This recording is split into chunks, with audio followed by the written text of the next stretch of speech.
안녕하세요. 방송도 여러분. 금주에 추석 잘 보내고 계시죠? 하나님의 은혜 안에서 여러분들의 가정에 즐거움과 평화가 넘치는 추석날 되길 바랍니다. 오늘은 함께 이제 추석 명절이라서 가정별로 즐거운 시간을 보내셨을 테니까 하나님께서 주시는 말씀도 함께 나누면서 즐거운 시간 가지시기를 간절히 바랍니다. 오늘은 사사기 4장 중심으로 함께 말씀을 나누겠어요. 특별히 하나님께서 사용하시는 특별한 일꾼들 가운데는 남자만 있는 게 아니라 여성도 있었다라는 사실을 성경이 말해주고 있는데, 오늘은 여자 사사였던 드보라에 대한 이야기를 함께 읽고 나누도록 하겠습니다. 먼저 성경 사사기 4장 1절로 21절을 제가 봉독하겠습니다.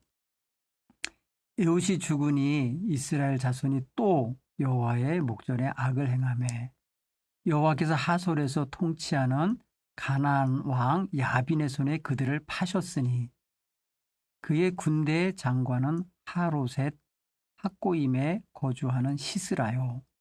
야빈 왕은 철병거 900대가 있어 20년 동안 이스라엘 자손을 심히 학대하였으므로 이스라엘 자손이 여호와께 부르짖었더라. 그때에 라비돗의 아내 여선지자 드보라가 이스라엘의 사사가 되었는데 그는 에브라임 산지 라마와 베델 사이 드보라의 종려나무 아래에 거주하였고 이스라엘 자손은 그에게 나아가 재판을 받더라. 드보라가 사람을 보내어 아비노함의 아들 바락을 납달리 게데스에서 불러다가 그에게 이르되 이스라엘의 하나님 여호와께서 이같이 명령하지 아니하셨느냐. 너는 납달리 자손과 스불론 자손 10,000명을 거느리고 다볼산으로 가라. 내가 야빈의 군대 장관 시스라와 그의 병거들과 그의 무리를 기손강으로 이끌어 내게 이르게 하고 그를 내 손에 넘겨주리라 하셨느니라.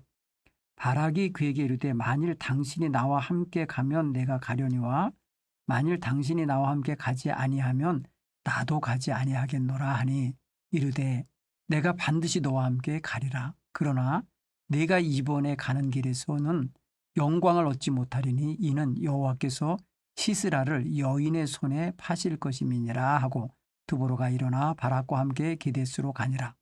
바락이 스불론과 납달리를 게데스로 부르니 10,000명이 그를 따라 올라오고 드보라도 그와 함께 올라가니라. 모세의 장인 호밥의 자손 중 겐사람 헤벨이 떠나 게데스에 가까운 사나님 상수리 나무 곁에 이르러 장막을 쳤더라.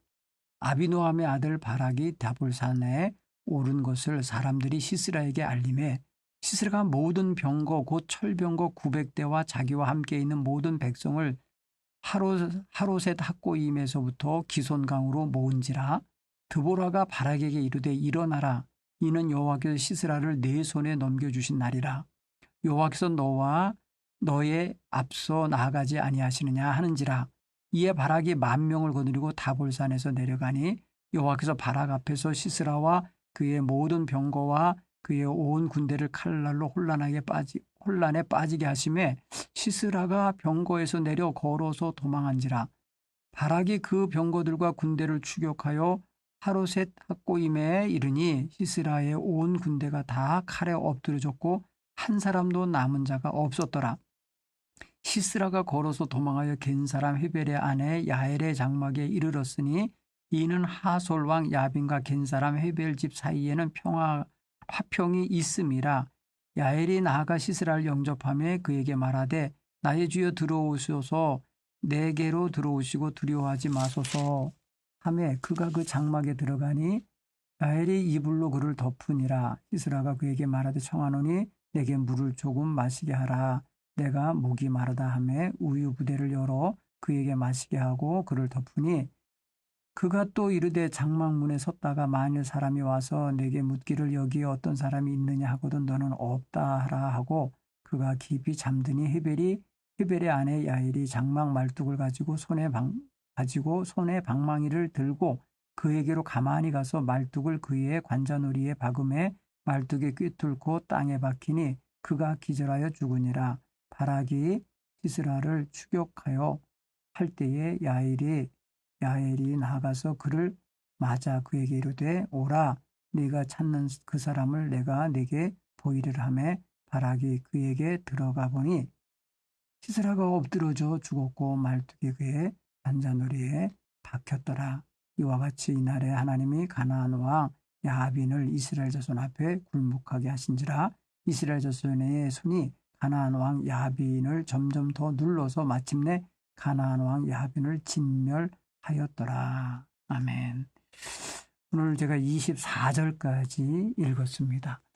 사랑하는 성도 여러분, 이 4장 이야기는 여사사 드보라의 활약, 그리고 야빈의 가나안 왕 야빈의 어떤 군대 장수인 시스라를 제거하는 야엘이라고 하는 한 시골 여인에 의한 전쟁 종식을 우리가 말씀을 통해 읽었어요. 여기에 두 명의 여자가 등장합니다. 드보라와 야엘이라는 여인입니다. 여러분 성경을 가만히 보시면 성경에 이렇게 표현하는 게 장면이 있어요. 에훗이 죽으니 이스라엘 자손이 또 여호와가 목전에 악을 행하매라는 1절의 말씀. 에훗이 살아있는 동안에 80년 동안 그 땅이 평온했는데 그가 죽으니까 이스라엘 자손이 또 악을 행했다.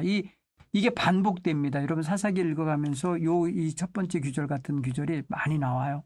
그건 뭐냐? 이스라엘 백성이 자꾸 하나님의 말씀대로 살면 좀 늘 평안할 텐데 그러질 않으니까 자꾸 하나님이 옆구리 가시처럼 누군가를 들어 쓰셔야만 하는 상황을 만들어요. 스스로들이. 그러니까 죄를 짓는단 말이죠. 하나님은 그 죄 짓는 자들을 하나님이 다스리시느라고 주변에 있는 적들을 일으켜 세우셔서 이스라엘을 통치하게 하십니다. 그거를 표현할 때 항상 뭐라고 표현하냐면 누구누구 손에 팔아버리신 거죠. 파셨다라고 표현해서 넘기신 거예요. 하나님께서 넘기셔서 맘대로 그들을 다루도록 하시는 일을 하나님이 하셨다고 성경은 이야기를 하는데 이번에는 바로 누구한테 했냐? 가나안 왕 야빈의 손에 파셨다 이렇게 돼 있어요. 그래갖고 몇 년을 다 시달리게 했냐?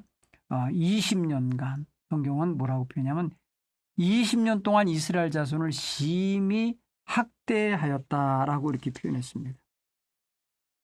여러분 이렇게 학대당하는 입장에서 이스라엘 백성은 굉장히 괴로웠겠죠. 또 자신들이 범죄한 것에 대한 결과가 이러한 20년간의 학대로 주어졌다는 것을 생각하면은 굉장히 아마 후회 막급하고 그러지 말았어야 되는데라는 어떤 이런 깨달음도 가질 수 있었겠죠. 그런데 그들 앞에 다가온 그 가나안 왕 야빈이라는 사람의 군대가 상당히 막강한 부대, 지금으로 말하면 아주 탱크 부대인 거예요. 철병거 900대가 있었다라는 거예요. 굉장히 뭐랄까요, 강력한 군사력이죠. 전력을 갖고 있는 부대가 이스라엘 땅에 쳐들어와서 그 땅을 지배하고 있었던 거예요. 사실 철병거를 가진 뭐랄까 그 군대는 막강 부대이기 때문에 그 부대를 상대해서 그냥 맨몸으로 싸운다는 거, 무기도 변변치 않은 이스라엘 백성이 싸운다는 거, 이거 굉장히 어려운 일이죠. 굉장히 어려운 일인데 그들에 의하여 그래서 20년간 속수무책으로 당하고 있었을 거예요. 근데 그때에 그 백성들이 상당히 이제 고통 중에 있을 때인데 하나님께서 그때에 랍비도세의 아내 여선지자 드보라를 세우셨다라고 표현 4절로 7절 말씀이 이야기를 해요.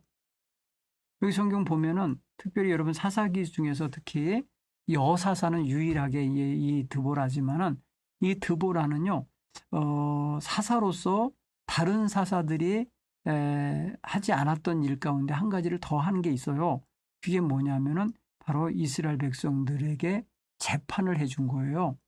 재판이라는 게 뭐예요? 옳고 그름을 판정해주는 그 판단해주는 사람이 재판관이잖아요.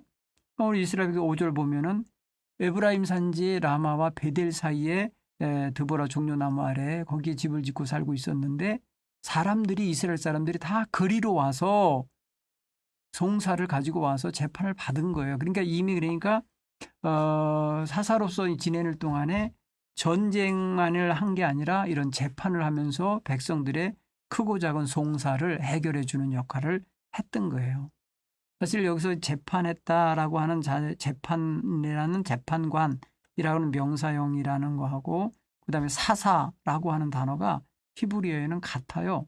샤파트라는 단어인데 동일한 단어를 사사라고도 쓸 때가 있고 재판관으로도 쓸 때가 있어요. 그런데 드보라가 바로 그 두 가지 역할을 감당하는 거예요. 여러분 가만히 보면 이 드보라는 사람은요. 이 사사의 역할도 공적인 역할이고 재판관의 역할도 공적인 역할이에요. 그러나 그는 사사롭게는 개인적으로는 랍바도시라는 남자의 아내예요. 그러니까 한 집의 여인인 거예요. 누구누구의 여인. 그건 뭐예요? 랍바도시라는 사람의 아내니까 랍바도시 그 아내를 치리하고 통제할 수 있는 위치란 말이에요. 그래서 이스라엘 백성들에게 있어서 어떤 그 가부장적인 그런 문화가 있잖아요. 그럼에도 불구하고 하나님은 그 랍바도시라는 남자를 사용한 게 아니라 랍바도시의 아내인 드보라를 사용하고 있다는 것에 우리는 초점을 좀 가져봐야 돼요. 그러니까 드보라가 하나님 편에서 보실 때 더 필요한 당시의 일꾼이었기에 하나님이 그렇게 선택하여 쓰셨으리라는 생각을 합니다. 그렇게 보면은 이스라엘 백성들은 지금 여성 지도자의 지휘하에 지금 놓여 있는 것과 같은 거죠. 그렇게 해서 지금 이 드보라가 이스라엘 백성들을 재판해주며 그들의 사회적 문제, 가정적인 문제, 인간적인 문제, 재산상의 문제 이런 것들을 재판을 해주는 역할도 하셨고 그리고 원수들로부터 이스라엘을 지배하고 있는 20년 동안 학대하고 있던 블레셋 왕 야빈의 세력을 꺾어내고 그를 거기서 이스라엘 백성을 해방시켜 구원하는 이런 구원자의 역할도 하고 있는 거예요. 그러니까 여러분 성경에서 이 여성 지도자의 강력한 모델 중에 하나가 바로 드보라입니다. 그 드보라는 하나님이 지명해서 불러서 세워내신 거기 때문에 누구도 그 사람에게 뭐랄까 이렇게 도전하거나 시비하거나 무슨 여자가 무슨 일을 해 이러면서 뭐랄까 헐뜯거나 하는 자가 없었어요. 성경 보면은요 5절에 이스라엘 자손이 그에게 나아가 재판을 받았다는 거 아니에요. 그러면 대부분 여러분 이런 데 찾아오는 사람은 남자들이에요. 그렇죠? 남자들이지만 그들의 문제가 이 하나님의 뭐랄까요 세우신 종 앞에 와서 또 그 선지자 앞에 와서 드러내고 노출시키고 해결받아 갔던 거예요. 오늘 여기 보면은 또 드보라에 대하여 사사라는 말, 재판관이라는 말 외에 또 하나가 있어요. 랍바두스의 아내라는 말 외에 또 하나가 뭐냐면 여선지자라는 단어를 썼어요. 여선지자. 여러분 선지자라는 단어가 여기서 이렇게 등장을 합니다. 여선지자라고 하는 거 뭐겠어요? 여자이면서 선지자. 선지자는 당시에 나비, 히브리어 나비라고 하는데 그거는 뭐예요? 미리 아는 자예요. 앞선 자에 알지자를 써요. 앞서서 아는 거예요. 뭘 아느냐? 하나님의 뜻을, 하나님의 계획을, 하나님의 원하시는 바를 미리 아는 거. 그게 예언자요, 선지자죠. 그래서 그것을 가서 전하는 자가 선지자요, 예언자 역할을 감당하는 거 아니겠습니까? 바로 드보라가 바로 이렇게 하나님의 뜻을 알고 이스라엘 백성을 이끌어가는 그런 선지자 역할도 감당했다는 것을 알 수 있어요. 그런데 그 옆에 지금 이제 드보라가 한 남자를 호출합니다. 불러냅니다.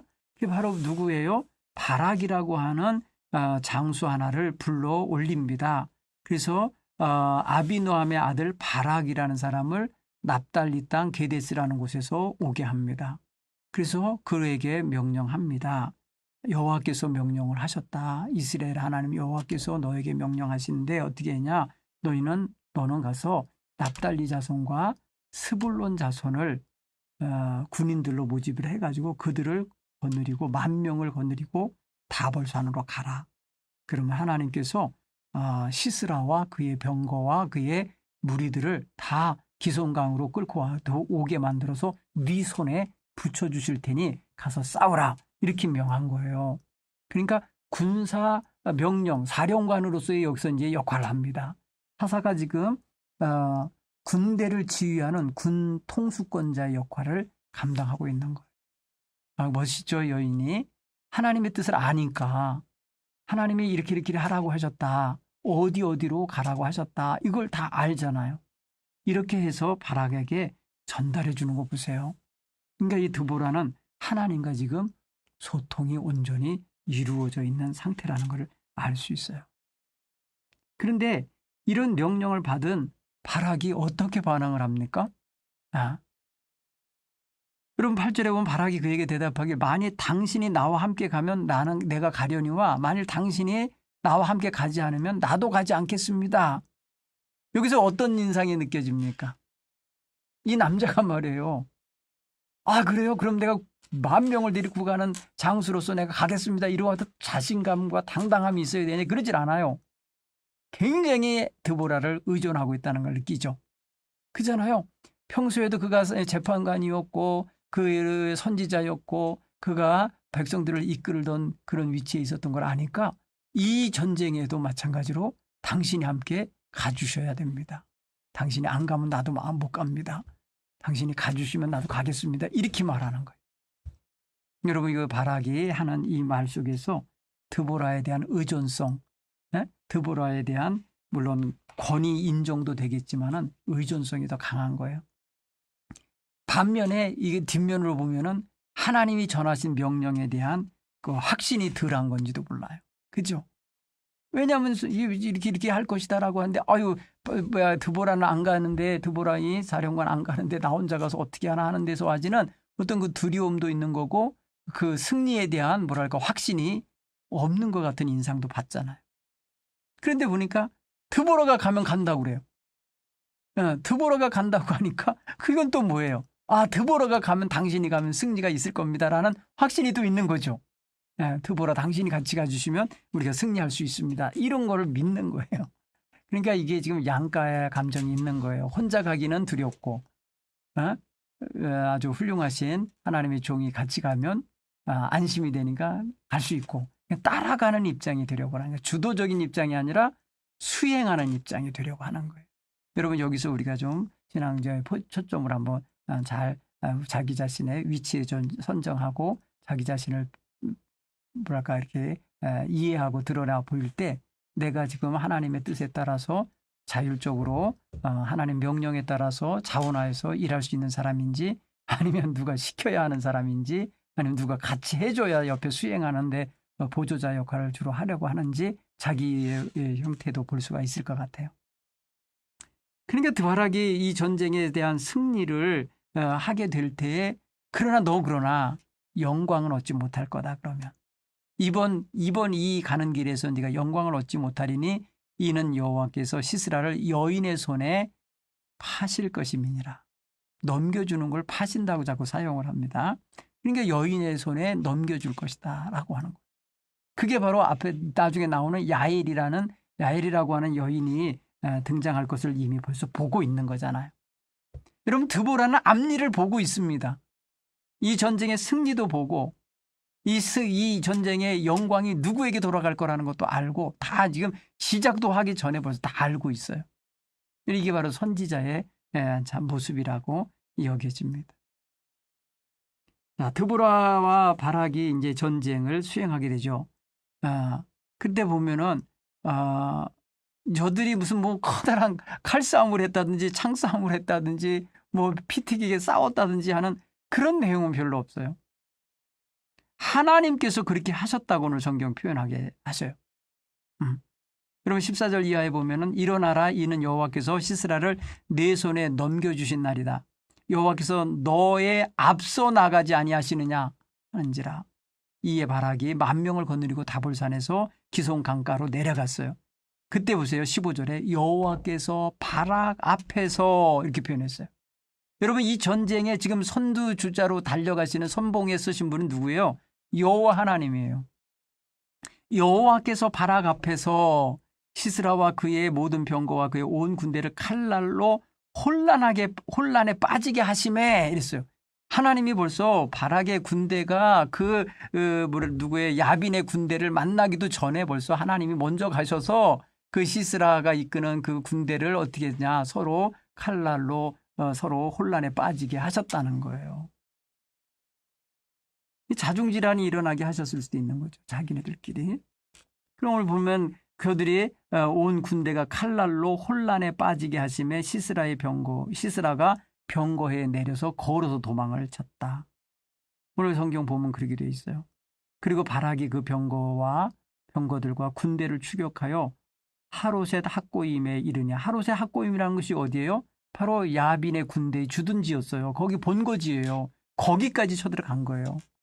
저들이 기송강으로 쳐들어왔었잖아요. 그런데 거꾸로 그들을 밀고 가갖고 그들의 원 본거지까지 쳐들어가서 그곳에서 다 칼로 엎드러지게 했고 한 사람도 살아남는 자가 없도록 그렇게 진멸했다는 이야기가 나와요. 그러니까 뭐예요? 초토화돼 버린 거예요.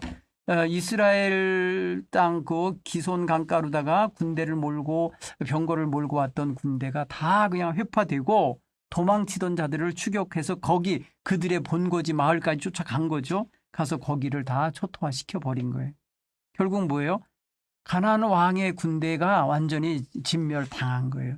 그리고 이제 대장이 되는 이 시스라가 도망을 쳐서 어디로 와 있냐? 바로 겐 사람 헤벨의 집에 와서 그 헤벨의 아내인 그 야엘의 장막에 숨어 들어간 거예요. 거기에 나를 숨겨달라고 하고 목마르니까 물 한 잔 달라고 하는데 물을 주지 않고 우유를 먹였어요. 우유를 먹여갖고 그가 그 먹고 나서 잠이 들어버려요. 도망치던 자가 얼마나 비피고 피곤하고 지치면요. 목숨이 위태로운 지경에 거기서 잠이 들까요? 또 반면에 헤벨의 아내 야엘의 장막에 숨은 것이 얼마나 안심이 됐으면 잠이 들까요? 그게 육신적으로 너무너무 피곤하고 지치니까 잠이 들어버렸어요. 여러분 이게 적이든지 아군이든지 잠들면 위험합니다. 그렇죠? 여러분 우리가 영적으로도 잠들면요. 이렇게 뭐 자기 위치가 뭐든 간에 위험한 거예요. 목사가 됐든지 장로님이 됐든지 권사님이 됐든지 누가 됐든지 영적으로 잠든 상태가 되면 완전히 뭐 게임 끝난 거와 똑같은 상황이잖아요. 전쟁 중이거든요. 이게 지금. 전쟁 중에 이자가 도망을 치다가 지치고 지쳐서 야일의 장막에 숨어들어서 이불 덮씌워 주니까 그냥 골아 떨어져 잔 거예요. 잠이 들어버린 거예요. 그러자 그는 야일에 의하여 말뚝으로 관자놀이에 박혀 죽임당하는 기가 막힌 일이 벌어져요. 여러분 이 전쟁은 이렇게 해서 여인의 손에서 끝이 납니다. 이렇게 되니까 이날 가나안 땅 왕이 완전히 이스라엘 자손 앞에 굴복하게 됐다는 거예요. 23절에 보니까 이와 같이 이날에 하나님이 가나안 왕 야빈을 이스라엘 자손 앞에 굴복하게 하신지라. 이스라엘 자손이 손이 가나안 왕 야빈보다 점점 더 강해졌다는 거예요. 그래서 그들을 점점 더 눌러서 마침내 진멸했다. 야빈을. 이걸 보면은 하나님께서 드보라 시대에 드보라의 지위와 주보라의 어떤 그런 이스라엘 백성의 영도하에서 그들을 괴롭히었던 그런 그 가나안 족속들을 단호하게 진멸하는. 그러니까 하나님은 언제든지 그 주변에 있는 적들을 진멸하실 수 있었던 분이에요. 그러나 다만 이스라엘이 하나님의 뜻에 어긋나게 사니까 그들의 옆구리 가시처럼 들어 사용하고 있었다라는 것을 알 수가 있습니다. 자, 여러분 이들의 전쟁의 승리는 이제 하나님에 의하여 주도가 됐고 또 여인 야엘에 의하여 마무리가 지어지고 그로 인해서 이스라엘 백성의 기세가 더욱더 높아짐으로써 아예 가나안 왕 야빈이 마침내 이스라엘에게 굴복하는 역사가 일어나게 됐다고요. 여러분 에호 시대에는 모압이 굴복했다 그랬잖아요. 모압은 저 남동쪽에 있는 나라거든요. 그리고 지금 블레셋은 서쪽에 있는 나라예요. 이스라엘의 서쪽에 있는 나라인데 그 나라도 이렇게 정복을 하게 됐다라는 거죠. 자, 여러분 이것을 우리가 우리의 삶에 좀 적용을 해보도록 하겠습니다. 이스라엘의 전쟁은 대부분 성전이라고 그래요. 거룩한 전쟁. 왜냐하면 하나님이 주도하는 전쟁이고 하나님이 진두지휘하시는 전쟁이기 때문에 거룩할 성자를 써서 성스러운 전쟁, 성전이라고 그래요. 근데 이런 전쟁에서 보면 꼭 하나님이 이스라엘의 어떤 손을 빌리지 않고 이스라엘의 칼과 활과 창 뭐 이런 걸 뭐 던져서 그들을 깨트리시는 게 아니고 하나님이 직접 그냥 그들의 진영에 그들의 진중에 들어가셔서 그들 스스로들이 그들 자중질환이 일어난다든지 그들 속에서 혼란이 일어나게 한다든지 서로 대적하게 해서 그들의 전쟁을 무너뜨리는 경우가 많이 있어요. 여러분 우리가 영적인 전쟁도 그와 같아요. 우리가 그 곳에 직접 가지 아니하고도 여기서 기도하고 여기서 중보기도 함으로써 저기서 부산에서 서울에서 살아가고 있는 자식들의 삶의 주변에 있는 영적인 전쟁에 여러분들이 포화를 떨어뜨릴 수가 있어요. 여러분들의 어떤 그 영적인 그런 뭐랄까요 연대를 이루어낼 수가 있어요. 하나님이 그렇게 하시는 거예요. 우리가 하나님께 기도할 때는 이렇게 놀라운 차원, 영적인 차원의 하나님의 개입, 하나님의 친히 활동하심이 있기를 바라면서 우리가 기도해야 될 거예요. 그렇죠? 여러분 우리가 우리 자신에게 삶의 어떤 혼란함과 또 두려우고 또 당황스러운 일들이 우리 삶에 가끔 주어지잖아요. 어떻게 해야 될지 모르게 될 때, 힘들어서 그냥 낙심될 때, 좌절스러울 때 있잖아요. 여러분 이럴 때가 영적으로 정말 민감한 때예요. 정말 깨어서 하나님 개입해 주십시오. 하나님 들어오셔서 참견해 주십시오. 하나님이 친히 내 삶에 오시어서 이 혼란한 거, 이 모든 것들 하나님이 친히 다스려 주십시오 하며 하나님의 개입을 간절히 구하고 간구하시기 바랍니다. 드보라는 하나님이 친히 그렇게 하실 것을 보았어요. 알았어요. 하나님이 그들을 이스라엘 군대 그 10,000명밖에 안 되는 군대의 손에 맡겨주시고 붙여주실 거라는 걸 이미 알고 있었어요. 그래서 그 모든 것들을 통해서 승리를 예견할 수 있었던 거잖아요. 자, 오늘 본문에서 여성들이 전쟁에 참여하고 있습니다. 약한 자죠. 정말 부족한 자고 쉽게 무시당할 수도 있고 또 쉽게 이렇게 앞에 세워지지 않을 수도 있는데 놀랍게도 교회는 지금요. 한국 교회는 여성들이 주도를 해서 지금 이끌어가는 교회 공동체라 해도 과언이 아니에요. 그 여성들의 리더십 여러분 이거 굉장히 소중하게 여겨주셔야 돼요. 물론 남성들은요.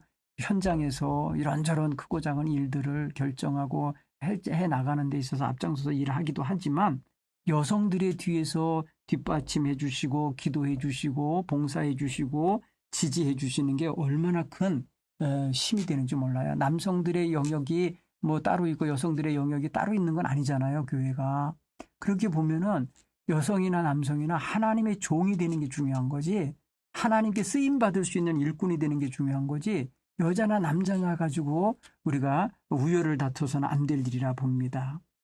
여러분 오늘날 우리 여성들의 역할은 이 사사시대의 드보라의 역할 같고 또 야일과 같이 말입니다. 무슨 일을 마무리 짓는 역할도 할 수 있는 거고 더 나아가서는 바라기 못하는 거 그런 것도 해낼 수 있는 그런 사람들도 있습니다. 그래서 사실 어떤 분야가 됐든 간에 우리 교회에서 펼쳐지는 일들에는 남녀 구별 없이 또 여성이라고 해서 뒤로 물러남이 없이 그렇게 주의 일에 힘쓸 수 있는 이러한 역군들이 되시길 간절히 축원합니다.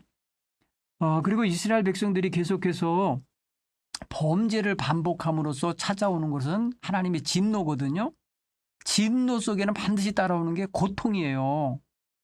학대를 당한다든지 지배를 당한다든지 조공을 바치면서 섬겨야 된다든지 이게 자신들의 것들을 늑탈당해야 되는 이런 고통이 따라요.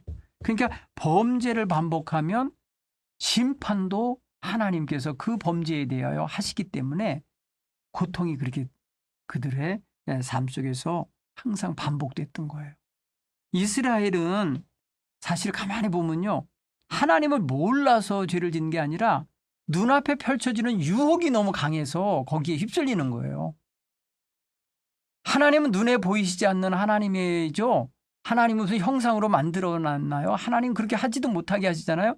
그런데 그 내면에서 계셔야 될 하나님과의 교제가 안 이루어지고 눈에 보이는 우상에 바알 우상이나 아세라 우상이나 아스다롯이나 이런 어떤 그런 몸 형태로 보여지게 만들어 조각하거나 아니면 그냥 나무를 깎아놓거나 아니면 주물로다 부어서 만들어 놓거나 하는 이런 어떤 이 갖가지 우상을 눈에 보이는 것에 너무 쉽게 휩쓸리는 거고, 또 향락이라는 것이 있어요.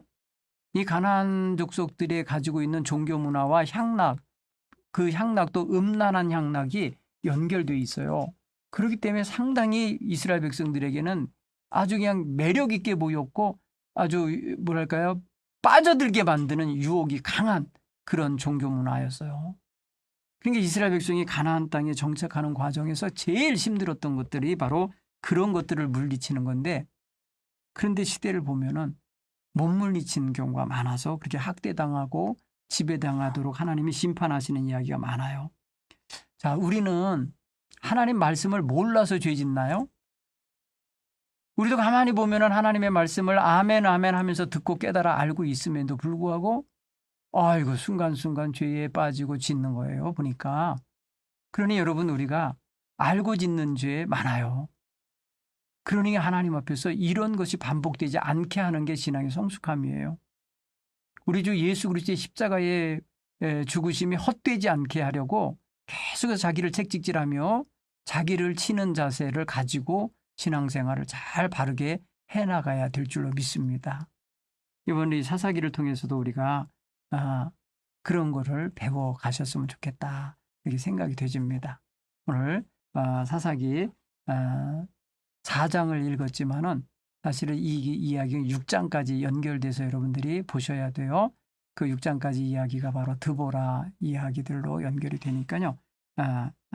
5장 끝까지 6장부터는 또 이제 기드온 이야기니까 한번 여러분 한 장 더 읽고 묵상하시기를 바랍니다. 오늘은 여기서 마치도록 하겠습니다. 추석 명절 잘 보내시기 바랍니다. 고맙습니다.